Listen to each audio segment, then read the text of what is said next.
Time to Oracle, and today we're doing astrology and tarot, and continuing on with today would be Leo.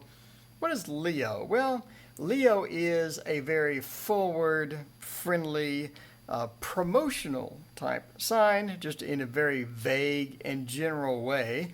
We have the Leo mane, which you can see kind of on a lot of people that are Leo. They'll have that long mane of hair, and they do like the sort of the presentational style of life. I know many Leos that are on Twitch and streaming video games, a lot of them on YouTube. I'm not a Leo, even though I'm on YouTube all the time, but whatever. So, yeah, Leo is sort of known as the presentational sign and the go-get-it as well. Maybe not as much as Aries, but still they get the goals and they get a lot of things done. Especially if they get some attention or reward from it. So here we have today Saturn in Leo. So Saturn, as you remember, Saturn separates, Venus brings together, and Jupiter expands. So we have Jupiter today in a minute, and we also have Saturn. So Saturn has sort of rested in the middle of Leo and separates. So we have this separation that's happening between the sort of maybe the presentational style, the separation within Leo, and the separation has caused, obviously, conflict. And you see that a lot with Saturn, maybe more Mars. I mean, a lot of people are asking, maybe why not Mars? We have conflict, we have warring, we have a bunch of people going at it. This sort of points a little towards Mars than it does Leo, but that separation has sort of taken roost here. The thing that I said with my tarot course on symbolism was that all of the people involved in the conflict are young. So they're all young. In addition, none of them are injured, like you'll see in other cards where you'd have injuries, right? So none of them are injured.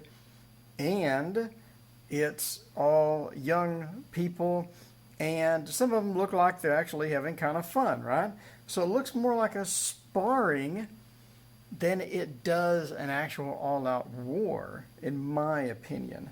So we have that sparring that, again, we're coming back to Leo, right? The presentational. So it's almost like we have presentational fighting or presentational conflict that's coming in.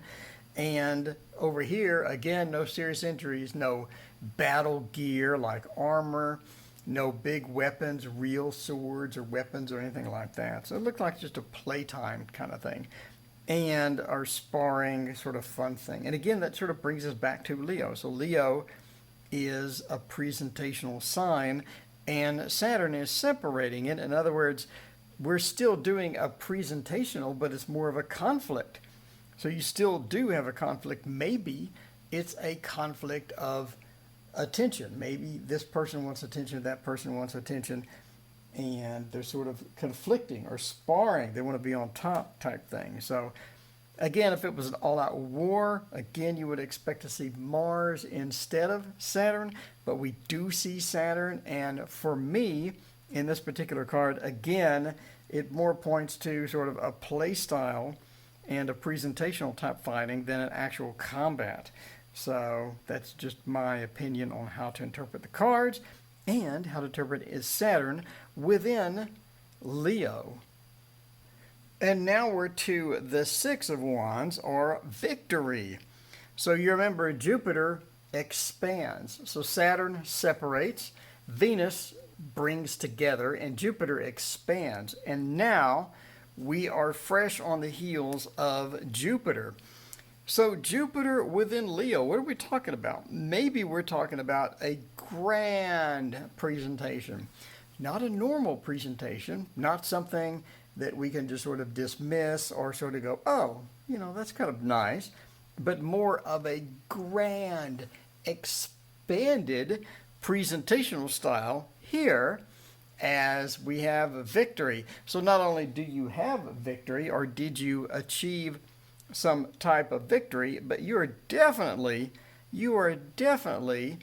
hamming it up, as they say, sort of making sure everybody knows that there was a victory. So you have that, even the horse is sort of looking back, right? So you have that complete attention. You have all the people cheering. You have the grand parade. And you have the sun even coming out on this Hanson Roberts tarot, by the way. So we have the Hanson Roberts tarot. Then we have the Tarot of Dreams in the middle, by the way. And on the right is the Universal Rider-Waite Tarot. So again, this points, again, you may have victory. We have victory. Let's give it up for victory. However, it does appear that we are making a very grandstanded presentation about the victory, especially within the Tarot of Dreams. Ciro Marchetti, by the way. The Tarot of Dreams really sort of shows this grand presentation a little more than the Universal Rider-Waite. So we do have that big presentation. And again, Jupiter expands. We have an expanded presentation, or a big time presentation in this particular case, sort of coming out of this era or of this victory. So even the horse is looking back. So that begs the question, was there really this much of a victory to that achieved? Or again, is the person who was victorious milking it for everything that he possibly can? So that definitely is a question to ask yourself once you see that Jupiter expansion of the sign of Leo in the Six of Wands. And speaking of our friend Mars, Mars is actually here. So Mars is indeed here. Now Mars is sort of the action-oriented, also obviously the warring planet, and Mars is the warring planet within the sign of Leo. So we have a very presentational type war. So I would expect a lot of different players in this big presentational war.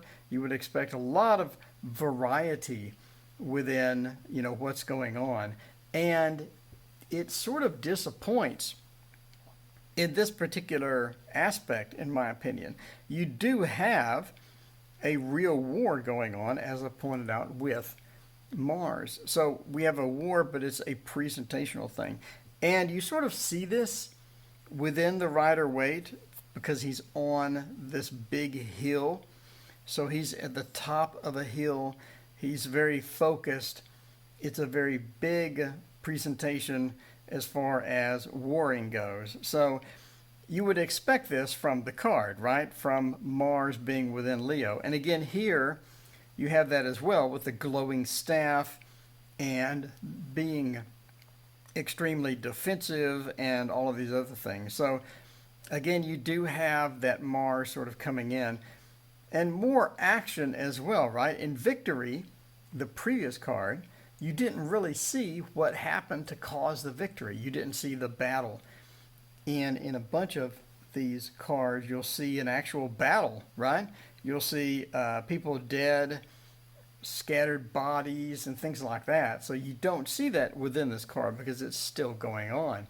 Again, it's sort of a showy battle. So it's not something where you're going to see the end of the battle. We see the midst of the battle.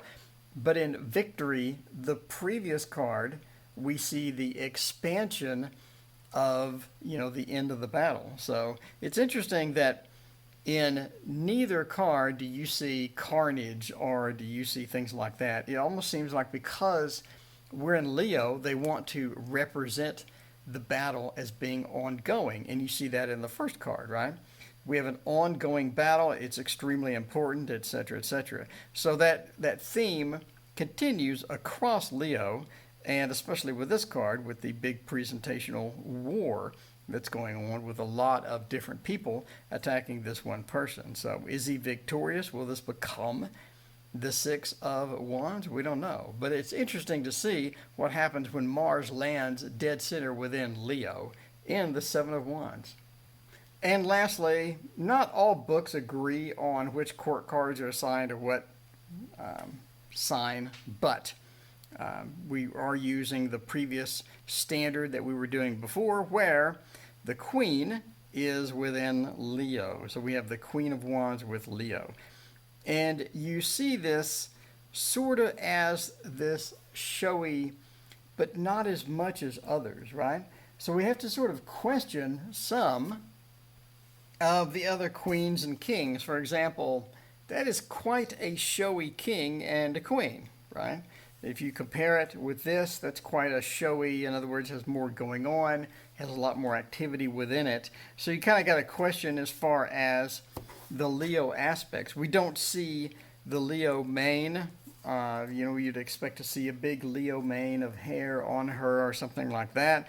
But we do see sort of that lion type influence sneaking in, as well as here, the lion type influence sneaking in. So this sort of represents that Leo and makes it easy to remember the Leo lion within the Queen of Wands. So it's interesting that this queen, but not the king, is manipulated by the sign of Leo.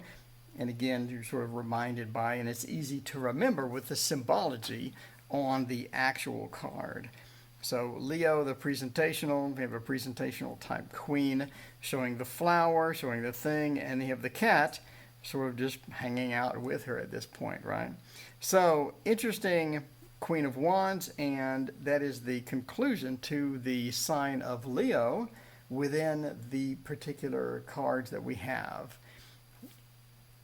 And speaking of amazing, we have my Patreon supporters. What is that, you ask? That's where you can throw me a couple of bucks to help with the software, the intros, the compilation of all these things, and all the work that I put into the channel. Link in the description if you would like to donate. The current donators are Patreon supporters are Adam G., Alley Cat, Annie Lemaster, Brianna Santiago, Carmen Gabriano, Carolyn Bouchard, Crystal McGinn, Astro Corey, Fatima, Galatia 9, Gary Fink, Hot Chocolate, Jessica Mante, John Foote, Irina S., Linda 47, Kim Wilson, KSW, La Ami, Richard Z, Shintaro Kuga, Sanai Zamora, and Trina Idaverio. Thank you so much for being my supporters.